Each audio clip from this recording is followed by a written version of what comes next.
কোটা বিরোধী আন্দোলন কেন্দ্র করে দেশজুড়ে সহিংসতার পর ক্ষমতাসীন আওয়ামী লীগের সাংগঠনিক শক্তি নিয়ে প্রশ্ন দেখা দিয়েছে। পরিস্থিতি নিয়ন্ত্রণে ব্যর্থতার মধ্য দিয়ে দল ও সহযোগী সংগঠনের দুর্বলতা স্পষ্ট হয়েছে বলে অনেকে মনে করছেন। সেই সঙ্গে বিভিন্ন পর্যায়ে নেতৃত্বের সক্ষমতা নিয়েও প্রশ্ন উঠেছে। এদিকে কোটা সংস্কার আন্দোলন ঘিরে সহিংসতা প্রতিরোধ কর্মসূচিতে অংশ না নেওয়ায় ঢাকা মহানগর উত্তর আওয়ামী লীগের মোহাম্মদপুর, আদাবর ও শেরেবাংলা নগর থানার 108টি ইউনিট কমিটির মধ্যে 27টি ইউনিট কমিটি ভেঙে দেওয়া হয়েছে। বৃহস্পতিবার বিকাল থেকে রাত 8:30 পর্যন্ত দীর্ঘ সময় মোহাম্মদপুর সূচনা কমিউনিটি সেন্টারে মহানগর উত্তর আওয়ামী লীগের অন্তর্গত ঢাকা 13 আসনের 3 থানা ও ওয়ার্ড নেতাদের নিয়ে এক মতবিনিময় সভায় এসব কমিটি ভেঙে দেওয়া হয়।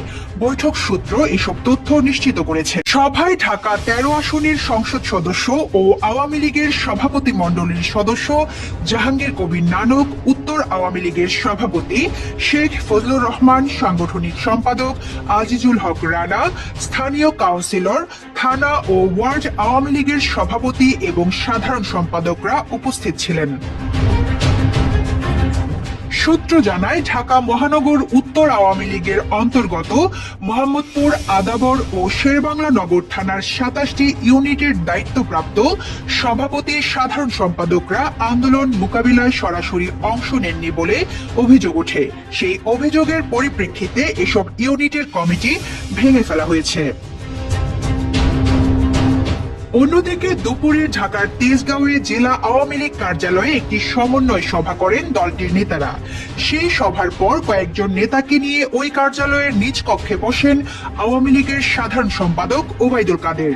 সে সময় কোটা সংস্কার আন্দোলনের সংঘাত সহিংসতা প্রতিরোধে দলের ব্যর্থতা নিয়ে তর্কে জড়ান যুবলীগের সাধারণ সম্পাদক মাইনুল হোসেন খান ও ঢাকা মহানগর উত্তর আওয়ামী লীগের সাধারণ সম্পাদক এস.এম. মান্নান।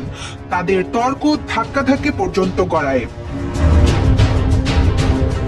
পরে কেন্দ্রীয় নেতাদের হস্তক্ষেপে পরিস্থিতি সাময়িক সময়ের জন্য শান্ত হলেও থেমে থেমে চলে হট্টগোল। এক পর্যায়ে ঢাকা মহানগর উত্তর আওয়ামী লীগের শীর্ষ ওই নেতা যুবলীগের শীর্ষ নেতাকে বেয়াদব বলায় তিনি উচ্চস্বরে তেড়ে এসে কথা বলতে থাকেন। এ সময় আওয়ামী লীগের যুগ্ম সাধারণ সম্পাদক মাহবুবুল আলম হানিফ ও আফম বাহাউদ্দিন নাসিম সহ উপস্থিত কেন্দ্রীয় নেতারা ওই দুই নেতাকে নিবৃত করেন বলে দলটির একাধিক সূত্র জানিয়েছে। পরে সভা সমাপ্ত ঘোষণা করেন আওয়ামী লীগের সাধারণ সম্পাদক ওবায়দুল কাদের। তিনি বলেন, নেতাকর্মী কারা মাঠে ছিলেন আর কারা মাঠে ছিলেন না সব তথ্য আছে। দলের পদে থেকে ঘরে বসে থাকবেন, দলের খারাপ সময়ে নিজেকে লুকিয়ে রাখবেন, তা হতে পারে না। যারা মাঠে ছিলেন না তাদের তালিকা হচ্ছে, কাউকে ছাড় দেওয়া হবে না, তালিকা ধরে ব্যবস্থা নেওয়া হবে। এ সময় সবাইকে ঐক্যবদ্ধ হয়ে কাজ করার আহ্বান জানান। পরে দলের কেন্দ্রীয় নেতাদের নিয়ে সভাস্থল ত্যাগ করেন ওবায়দুল কাদের।